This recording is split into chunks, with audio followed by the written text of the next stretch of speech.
Одлуката за распишување на референдумот мора да се поништи бидејќи ги нема сите потребни елементи, а референдумското прашање е стапица. Политичката партија Левица поднесе иницијатива до Уставниот суд за оценување на уставноста и законитоста на одлуката за распишување на референдум донесена од собранието, бидејќи по неколку точки не е во согласно со уставот, законот за референдум, како и со воспоставените европски стандарди и добри референдумски практики утврдени од Венецијанската комисија.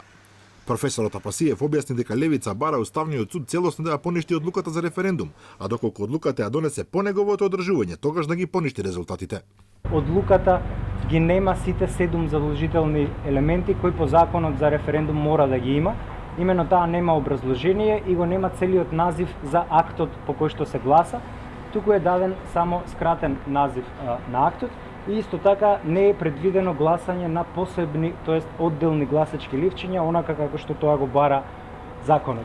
Тој дополни дека не е наведен ниту видот на референдумот, кој е суштински елемент на одлуката. Нашето право познава 5 видови на референдум, од тие само 2 се наведени во одлуката, останатите 3 вида не се наведени, односно не знаеме дали станува збор за претходен или за дополнителен референдум и не знаеме дали станува збор за факултативен или за задолжителен референдум и од тука е невозможно да се оцени правната последица од успехот или неуспехот на референдумот, што го повредува начелото на правна сигурност.